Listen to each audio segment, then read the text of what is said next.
మే 2.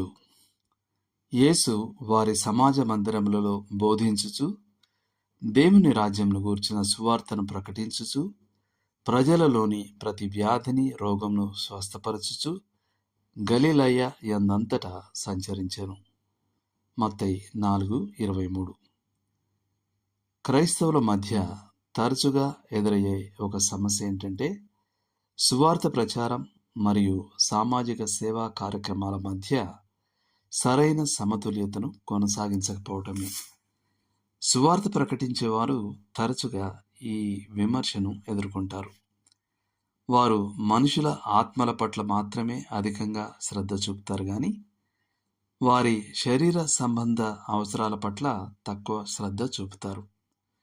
ముఖ్యంగా చెప్పాలంటే వారు ఆకలితో ఉన్న వారికి ఆహారం పెట్టడం, బట్టలు లేని వారికి బట్టలు ఇవ్వడం, అనారోగ్యంతో ఉన్నవారికి సహాయపడటం, విద్య లేని వారికి విద్య నేర్పించడం వంటి కార్యాలలో తక్కువగా పాల్గొంటారు. ఈ విధమైన సేవలను విమర్శించడం అనేది తల్లి ప్రేమను తప్పుపట్టడం లాంటిదే. ప్రభు అయిన యేసు మానవుని శరీర అవసరాల పట్ల దయగలవాడై ఉన్నాడు మరియు తన శిష్యులను కూడా అలానే ఉండమని బోధించాడు. చరిత్రపరంగా చూసినప్పుడు దయా కార్యాలలో క్రైస్తవులు ఎప్పుడూ ముందుండేవారే. కానీ జీవితంలోని ఇతర అనేక విషయాల వలె ఇది కూడా ప్రాధాన్యతల సమస్య. తాత్కాలికమైనవి ముఖ్యమా, శాశ్వతమైనవే ముఖ్యమా? ఈ ప్రమాణం ప్రకారం చూస్తే సువార్త ప్రధానమైనది. ప్రభు అయిన యేసు ఈ విషయాన్ని సూచిస్తూ ఆయన పంపిన వాని యందు మీరు విశ్వాసముంచుటయే దేవుని క్రియ అని వారితో చెప్పెను. యోహాను 6:29. సువార్త బోధన అనేది సామాజిక సేవకు మించి ప్రాముఖ్యత కలిగినదిగా ఉంది. కొందరు వ్యక్తుల సామాజిక సమస్యలు తప్పుడు మత సంబంధమైన నమ్మకాల్లో నుండే పుట్టుకొస్తాయి. ఉదాహరణకు, కొందరు ఆకలితో అలమటిస్తూ చనిపోతున్నారు. అయినప్పటికీ వారు ఆవును చంపరు, ఎందుకంటే ఆ ఆవులో తమ బంధువు పునర్జన్మ పొందాడని నమ్ముతారు. ఇతర దేశాలు పెద్ద మొత్తంలో ధాన్యాన్ని పంపించినా ఎలుకలే వాటిలో ఎక్కువగా తింటున్నాయి, ఎందుకంటే ఎలుకలను చంపడం నిషిద్ధంగా భావిస్తున్నారు.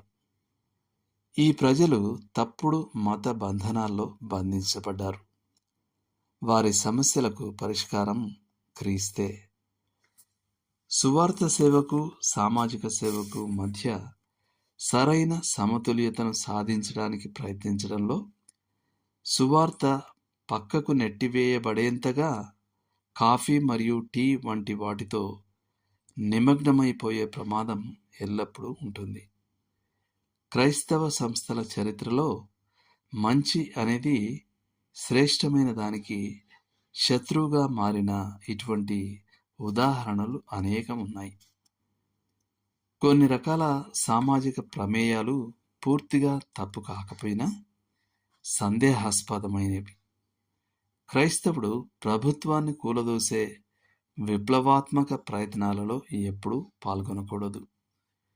సామాజిక అన్యాయాలను సరిదిద్దడానికి అతడు రాజకీయ ప్రక్రియలను ఆశ్రయించడం సందేహాస్పదమే. ప్రభువు గాని అపోస్తలుడు గాని అలా చేయలేదు. చట్ట రూపకల్పన ద్వారా కంటే సువార్త వ్యాప్తి ద్వారా ఎక్కువగా సాధించవచ్చు.